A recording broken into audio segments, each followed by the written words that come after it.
Olá, meninos e meninas. Logo após o surgimento dos amniotas, lembra do ovo amniótico que falamos no último vídeo? Por volta de 320 milhões de anos atrás, surge a linhagem que finalmente então levará aos mamíferos. E essa linhagem chama os sinapsídeos. Mas antes de falar deles, talvez seria legal voltar um passo rapidinho.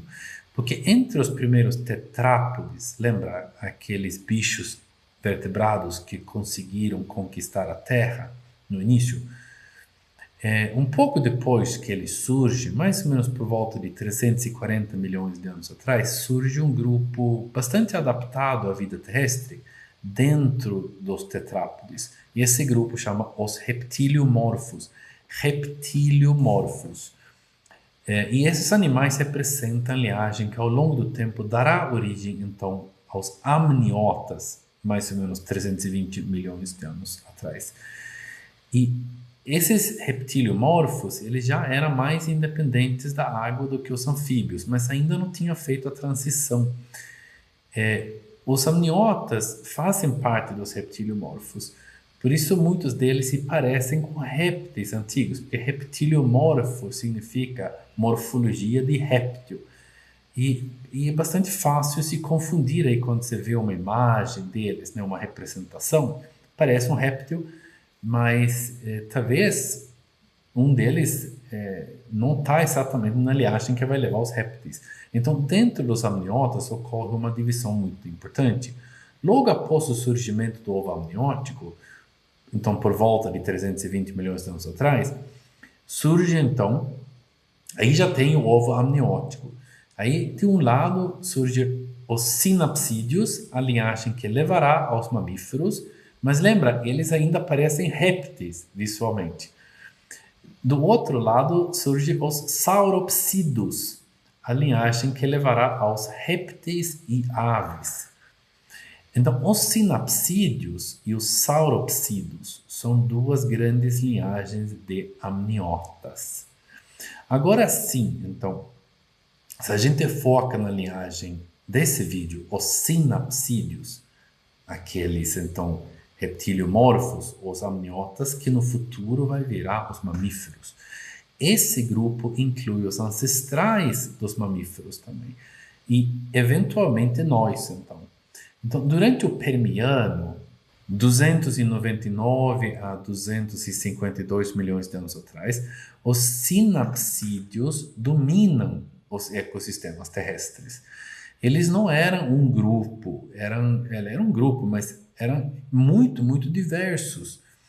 Os primeiros sinapsídeos, lá no Permiano.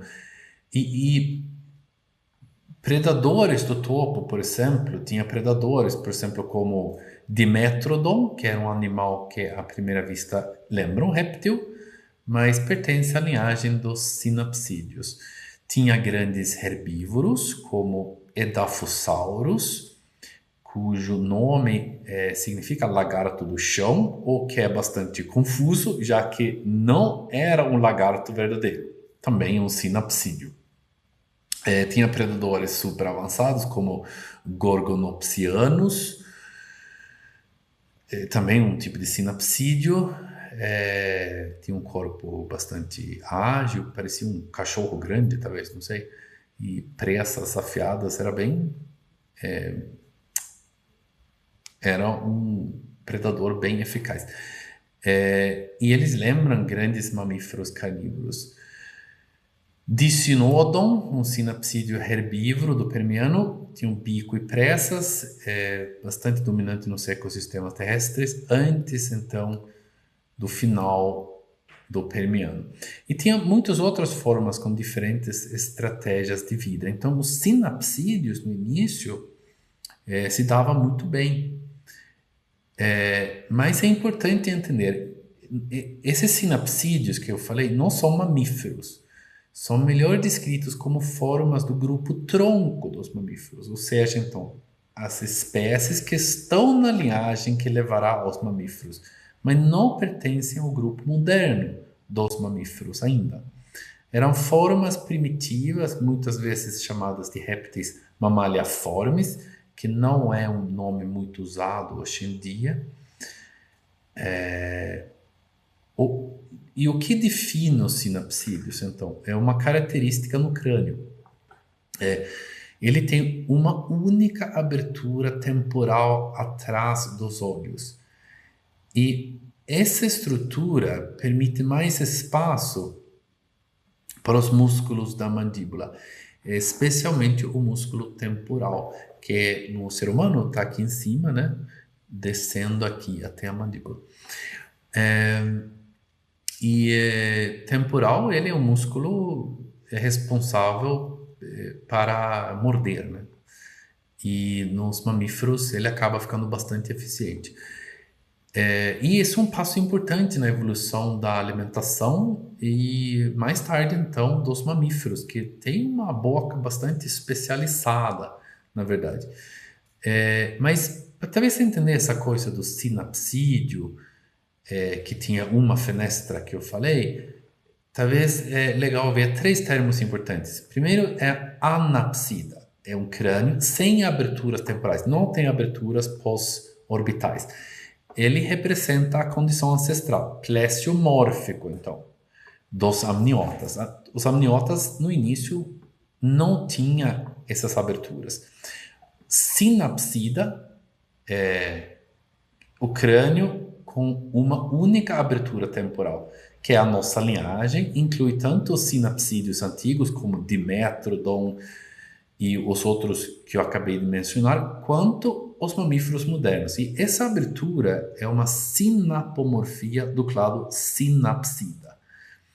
E nos mamíferos modernos, essa abertura está modificada, mas ainda pode ser reconhecida na região do arco zigomático. Esse ossinho que você tem aqui, o zigomático, que junto com os outros ossos do crânio forma a borda da fenestra temporal. Basicamente criando então um furamen no crânio onde desce certos músculos.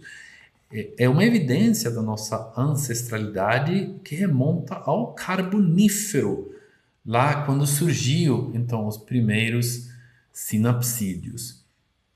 O arco zigomático também está associado à musculatura da mandíbula, sendo essencial para a mastigação. E depois tem a diapsida, crânio com duas aberturas temporais, o que permite uma musculatura mandibular mais eficiente.